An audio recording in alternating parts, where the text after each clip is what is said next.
Today we're going to talk about my 10 principles for great screenwriting.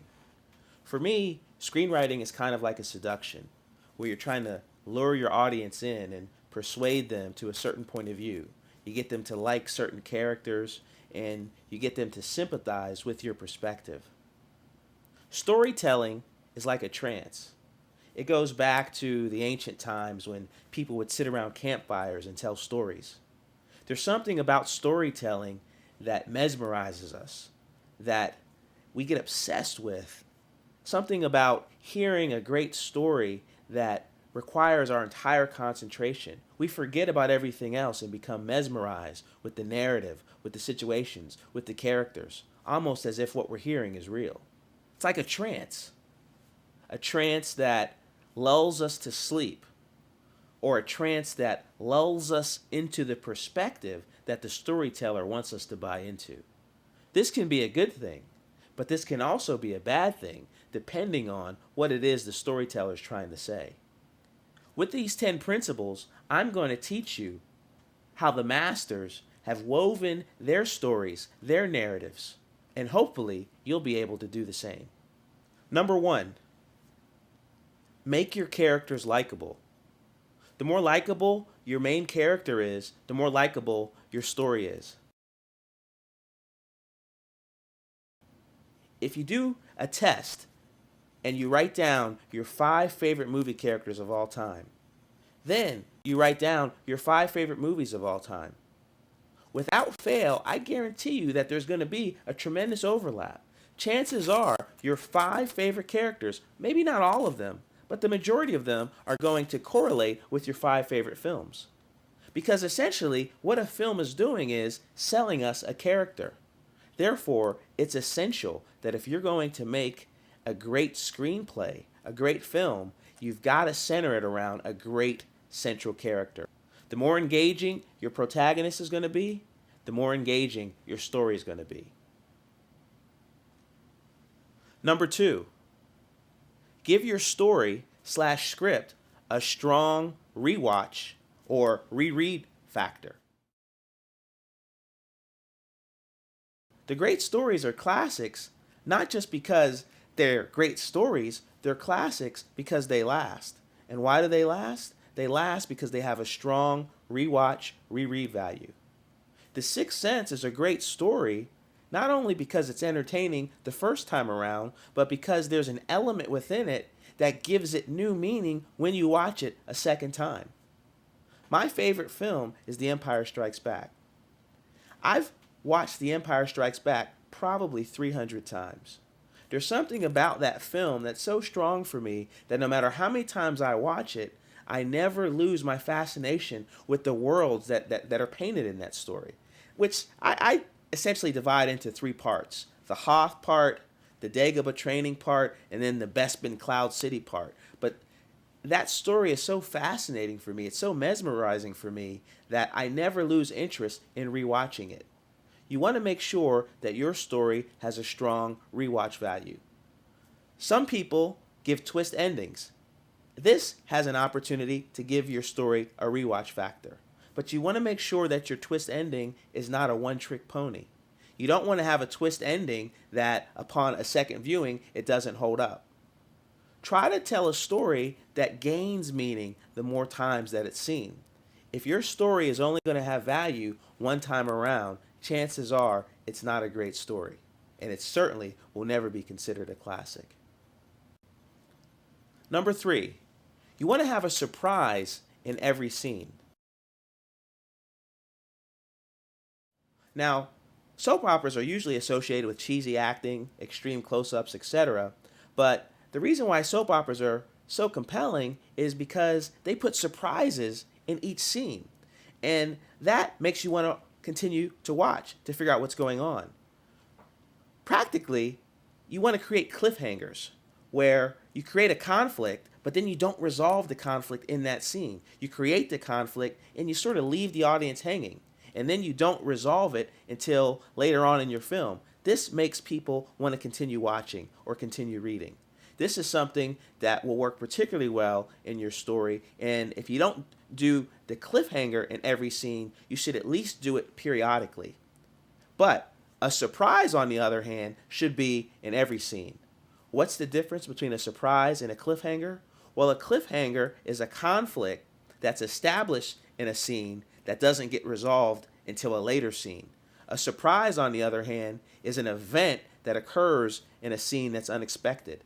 Pulp Fiction is a film that does this particularly well. If you watch Pulp Fiction, pretty much in every scene, there's something that happens that's a surprise. Something that, if you look at the scene from the beginning, you have no idea where it's going to go by the end. So, in the beginning of the film, you have two people who are talking in a restaurant, talking about robbing gas stations, etc., etc. Well, you have no idea by the end of that scene that they're actually going to be robbing the restaurant that they're in. By the same token, when John Travolta and Samuel Jackson are talking, you have no idea that they're on their way to commit murder, to execute a hit. By another token, you have no idea that Bruce Willis and Ving Rhames, the situation that they're going to end up in with Zed and his buddy. And I could go on. You have no idea that Mia's going to OD, and you have no idea that Bruce Willis is going to end up confronting John Travolta and essentially shooting him when that Pop-Tart pops, although in that scene I believe it's generic Pop-Tarts. These are all surprises. It's a great film to study on how to put surprises in every scene. This is why a film that's so violent and so dark in many ways is also so popular, because at every level, every scene has a surprise. Also, it's a film that was nominated for Best Screenplay. It may have even won. I can't remember, to be perfectly honest. But I do know that it was nominated for Best Screenplay. Roger Avary and Quentin Tarantino as the writers. That's why it's great writing with a surprise at every scene. It's something that you should try to do. If you can't put a surprise in your scene, you may want to reconsider putting that scene in your film, in your script. Number 4, you've got to make your audience, make your reader ask questions. You've got to do it from the beginning of the film all the way to the end of the film. So in the very beginning, you as the writer should have a sense of what questions are my reader, is my audience asking. You want to make them ask questions, and then as you go, you want to answer the questions. But don't answer a question until you've made the audience ask new questions. This will always be the key to a great screenplay, to a great story. Make your reader, make your viewer ask questions, and don't answer the question until you make them ask new ones. Do this all the way until the end. And then at the end, you want to resolve things by answering all the questions, unless somehow it's important to your narrative to leave certain questions open-ended and unanswered. But I would avoid doing this because very often readers will feel cheated if you leave certain questions that they want answered unanswered. It seems like you're cheating them and you didn't know what you were doing and that you wrote yourself into a corner. There are ways and exceptions to this where you can do it and it's brilliant, but it shouldn't be a cop-out to writing a great resolution. After all, the ending of the film is in fact a commentary on the beginning. So where your film ends is critical, and it should absolutely be set up by the beginning. So make the reader ask questions as they're reading. This is going to give even a comedy a sense of mystery, and we all love mysteries. It's kind of like if I say, I have a secret. Well, automatically you're intrigued. Well, that's what you want to do in your story. You want to let the reader, let the viewer in on secrets. Do this, and I guarantee your reader, your viewer will turn and continue to turn pages until these questions are answered, and your viewer will continue to watch. If you're not asking questions, then chances are your viewer and your reader will also not be looking for answers. And if they're not looking for answers, they won't be watching your film and they won't be reading your script. Number 5, you want to pit characters with opposing viewpoints together in each scene. You don't want to have characters in a scene together who are agreeing with each other. Can you imagine a scene with two people in a car? Hi, John. How you doing? Well, I'm fine. Did you like the baseball game? Yeah, I thought it was great. I really loved how that guy hit the home run. Yeah, that home run was incredible. It's boring. It doesn't make sense. Now, I just made that up. But now, let's make it a little bit more interesting. Hey, John, did you go see the game? Why would I go see the game? Last time I went to go see the game, I ended up paying for everything, and you ate all my food. What do you mean I ate all your food? I don't even like your food. Matter of fact, the last time I went to a game, you weren't even there. I tried to call, etc., etc. I mean, I'm just making this up, but now all of a sudden, the same situation, the same scenario is more interesting because you have conflict. You have opposing viewpoints. You'll notice this in essentially all films. It almost becomes cliche, but chances are when you are watching a film, you're seeing characters with opposing viewpoints pitted against one another. The buddy film, the Rush Hours, the Butch Cassidy and Sundance Kid, these films pride themselves on this formula, taking characters with opposing viewpoints and putting them together. You even see this in sitcoms. Sanford and Son is a great example. Fred Sanford and his son, the big dummy Lamont. These are great examples of how you have characters with opposing viewpoints pitted against one another, and together it makes for wonderful drama. That is a key, and that's critical. If your characters are agreeing with one another, then you've got to put a character in there somehow that mixes it up with a challenging, dynamic, conflicting viewpoint. That's what's called drama. Drama is conflict. If you don't have conflict, you don't have drama. If you don't have drama, you don't have a story. And if you don't have a story, you shouldn't be writing scenes. Number 6. This is something where it's almost like icing on the cake. You want to ground each scene through things that you add that are relatable, quirky, and unique to your own voice.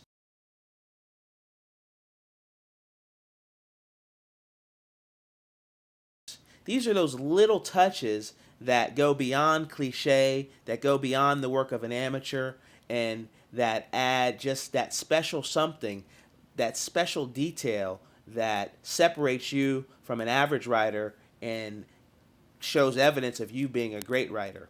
So, an example of that would be the dialogue scene between Jules and Vinny Vega in Pulp Fiction. They're talking about a Royale with cheese and what things are called in Europe versus America, and it's a very quirky scene, but it's also a scene that's unique to Quentin Tarantino's voice, because the year before with Reservoir Dogs, Quentin Tarantino got to go to the Cannes Film Festival and he got to go to Europe, and while he was there, clearly he made certain observations about these fast food joints and about where you could take a beer in a movie theater and where you could get drugs and things like that. And these details then spill over into the dialogue between Vincent Vega and Jules, between John Travolta and Samuel Jackson. These are quirky details that ground the scene, that make these characters more realistic, more relatable, and it gives an edge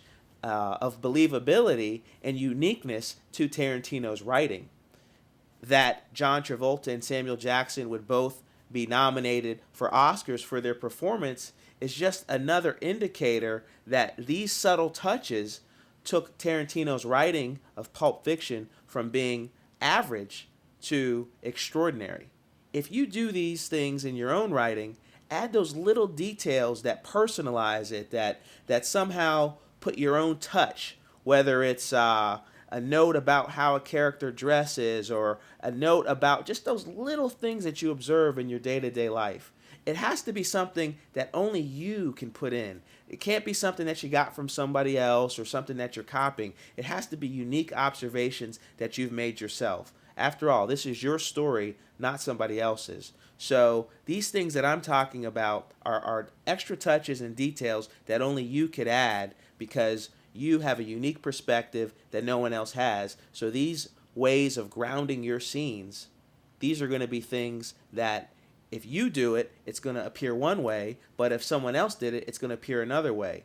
But it's not like one way's right and another way's wrong. It's just that you need to add those little moments that only you can add to each scene through your observations of everyday life. Number 7, you have to play on your reader, on your viewer's fantasies. Why do I say this? Well, a great movie, a great screenplay is always going to have a fantasy element. Even a drama, even a true to life drama has to have a fantasy element. You've got to take your reader, your viewer, somewhere that they wouldn't ordinarily get to go. So, for instance, 1991's Boys in the Hood. While it's a realistic drama about urban life for African American youth in the summer of 91, it's still a fantasy because that's a life that most people don't live. So there's a sense of vicariously living through Ice Cube's character, through Ricky's character, through Trey's character, and a sense of vicariously living through their world. So even though it's a real life situation, it's still a fantasy because it's a complete world through the music, the milieu, things like that. You are on a journey. Well, you want to make sure you have a sense of that. You want to make sure that you give your reader, your viewer, a complete sense of that world. And this is why I think Boys in the Hood was such a successful film, earning $57 million in 1991, even though it only cost $7 million, because John Singleton does an excellent job of painting that world. You get a sense of the music, you get a sense of the style, you get a sense of the apprehensions, the aspirations of each character. You just feel it. It's not like it's a story that's action-packed from beginning to end, but you get so caught up in the characters and in their world, you really care when Ricky gets killed at the end because Singleton is completely painting a picture of a world. It's a fantasy world with gangsters, with drugs, with crack moms, with prostitutes, but also with a young man trying to make it in the NFL, or at least trying to make it to USC's football team, a young man trying to make it to college. Furious Styles, as played by Lawrence Fishburne. He's the dad that everybody wants. He's tough. He says the right things. He can break things down. He's wise. It's a fantasy, even though at the same time it's set in a realistic situation. This is also why James Bond is such an enduring character, because the average male wants to be able to woo the females and be able to do any sport imaginable, whether skiing or boating or horseback riding. There's not any athletic sport that James Bond can't do. He has all the clothes, he has all the gadgets, the cars. This is a fantasy figure. And then he goes to all the exotic locales and things like that. James Bond is more like a commercial than it really is like a narrative. You take this male figure, and it's where is he going to go next, and the viewer follows him on his adventures. It's not important who the villain is. It's not even important who the girl is. It's just important that there's going to be a villain, that there's going to be a girl, that there's going to be exotic locales, that there's going to be lots of money spent, great cars, cool gadgets, and a little bit of sex thrown in. This is the fantasy element, and this is why James Bond, up until recently, has been the most successful franchise. Now it's been beat by Harry Potter, although Harry Potter still hasn't beaten James Bond if you adjust for inflation. But how can you provide your reader, your viewer, with a sense of fantasy? You've got to take them to a world that they can't otherwise get access to. Then you've got to paint that world so completely that it's like they're there. You've got to establish it through every little detail, because even if this is your everyday world, like for instance Clerks with Kevin Smith, it's an everyday world. It's clerks working in a convenience store, he's able to paint a world that for most people that's not their life. So there's a fantasy element to it. Play on that. Get your characters to do things that your audience, if they were in that situation, would want to do but wouldn't have the guts to do. So that's why the clerks are being so mean to the customers, and they're able to take a break and play hockey on the roof and, use all kinds of foul language. These are things that you can only do in your fantasies if you work in that kind of job, because if you did it in real life, you would lose your job. Let's face it. So, in short, even though I've been talking for a long time on this particular issue, you want to figure out ways to create a fantasy for your viewers, for your readers, and then you just want to have fun with it. Create a world, paint it in detail, and then do things with your characters in that world that your readers would only dream about doing if they were really stuck in that world. You have an opportunity to let your readers vicariously do things through the characters that you're creating. Number 8, work hard to make every one of your scenes memorable.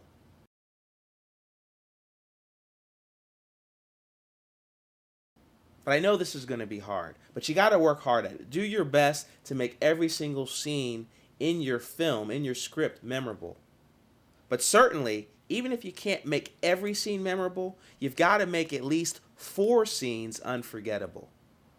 Every great movie has at least 3 to 4 unforgettable scenes. If you look at AFI's 100 greatest movies, these are all not just great characters. These are all not just great fantasies. These are movies with unforgettable scenes. Matter of fact, I think one of the things that AFI should do are the 100 most memorable scenes.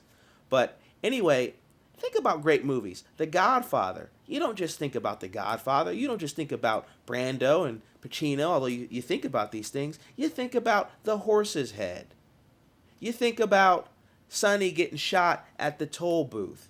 You think about Leave the Gun, Take the Cannolis. You think about all these different components that make the movie great. These are memorable scenes, unforgettable scenes. You have to have memorable scenes. A great film just has to have that. But it's imperative that you have 4 unforgettable scenes. Pulp Fiction has unforgettable scenes. There's stuff that happens in Pulp Fiction that you will never forget. You've got to be shocking. You've got to be different. You've got to be over the top sometimes. But you got to make sure that you've got at least 4 scenes that are unforgettable. If you leave the audience with 4 scenes that they'll never forget, they're never going to forget your movie. If a person's reading your script and you leave them with 4 scenes that they're never going to forget, they're never going to forget your script. So that's important. You want to work hard to make sure that every scene is memorable, but you've got to have at least 4 scenes that are unforgettable. Number 9, you've got to make sure that you take your reader, your viewer, on a journey.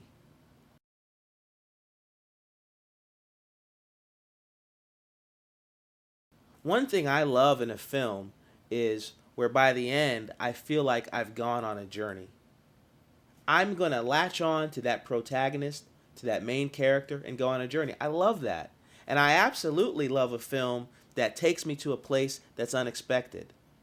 The first 30 minutes of the film, it's establishing an ordinary world. I love it where I end up in the third act is someplace totally unexpected by the first act. I love that. It just there's a great sense of it. If I already know where the film is going and I already have a sense of what to expect in the first act, that doesn't necessarily mean that the film's going to be terrible, but I love to be pleasantly surprised. There are a great number of films that have done that for me. But I think it's important for you as a writer, for you as a filmmaker, to have a story that takes your viewers, takes your readers on a journey. How does that work? Well, as I said earlier, the first 30 minutes of your film, if we're dealing with a 2-hour feature, are the establishment of your ordinary world. And in keeping with Joseph Campbell's sense of the hero's journey, the hero, the main character, the protagonist, has to receive a call that more than likely he's going to initially refuse, but then he accepts and he goes on a journey. he goes to what's called an extraordinary world. That extraordinary world should be where you create the fantasy. Then he comes out of that extraordinary world into where he's going to resolve things for the story. And that's where things can really get exciting and can really get unexpected. It's important to do, as I mentioned earlier, to create a last act that's a commentary on the first act. Like Aristotle says, you don't want to begin or end your story haphazardly. There's a reason why your story begins where it begins, and there's a reason why it ends where it ends. George Lucas has a great quote about how a son's life is always going to be a commentary on the father's life. And I think that's true. And his interest in father and son relationships plays out in Star Wars. Luke Skywalker's life is very much a commentary on Anakin Skywalker's life. So Star Wars 4, 5, and 6 is essentially the adventure of Luke Skywalker, whereas Star Wars 1, 2, and 3 is the adventures of Anakin Skywalker. And if you take Luke's life as a commentary on Anakin's life, it creates something that's very interesting. So what I'm stressing here is the idea of taking your viewer, your reader on a journey. But it can't just go anywhere. The ultimate place, though unexpected, still has to have a poetic relationship to the beginning. So that even though the last act is unexpected, when people get there, they're like, oh, that ties together rather well. And this was the kind of aha moment that I had while watching episode 3, because even though the story was backwards, there was a tremendous poetic relationship. It's not a coincidence that Yoda's entering his ship, which is shaped like his house at Dagobah, with 2 setting crescent moons. Well, that's a commentary visually on the end of the Jedi. Just like when we first see Luke, he's in a desert looking at 2 suns. The 2 suns are counter to the 2 setting moons, because we're seeing the twilight of the Jedi as Yoda enters his ship, and then with Luke, we're seeing the rise, a new hope. And in essence, Luke looking at those 2 suns is the visual motif of that new hope. You have a commentary, so it's not haphazard. Try to do something similar. Come up with an unexpected ending for your story that's set up by your opening act. But at the same time, give it a poetic relationship so that people can say on their second viewing, wow, that does tie together. That makes a lot of sense. Even though I had no idea it was going there, now that I see where it went, I can see how he was telling me that, or she was telling me that, and giving me a hint that that's where it was going all along. This is what makes The Sixth Sense such a great film, because when you go back and watch it, you realize, man, the answer was right there in front of us, even though we couldn't see it. The last and most important element to great screenwriting is number 10, and that is to be true to yourself.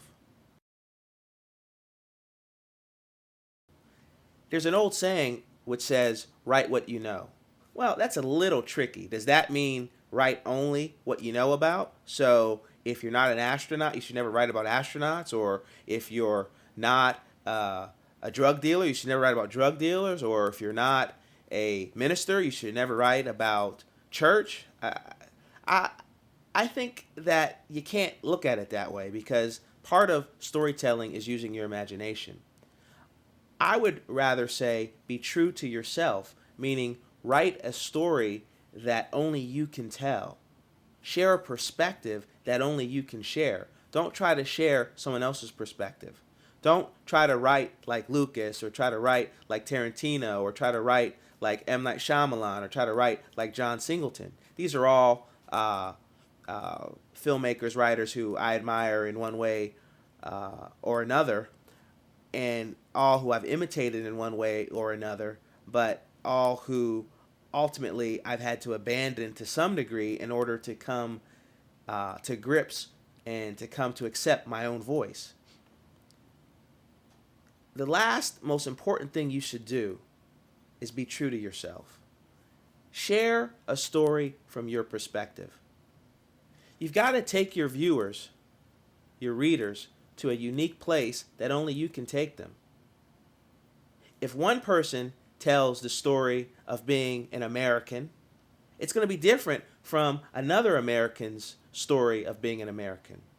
If one person tells a story of being a Pittsburgher, it's going to be different from another person's story of being a Pittsburgher. If one person tells a story of being an African American father with a wife and 2 kids, it's going to be different from another person's story of an African American father with a wife and 2 kids.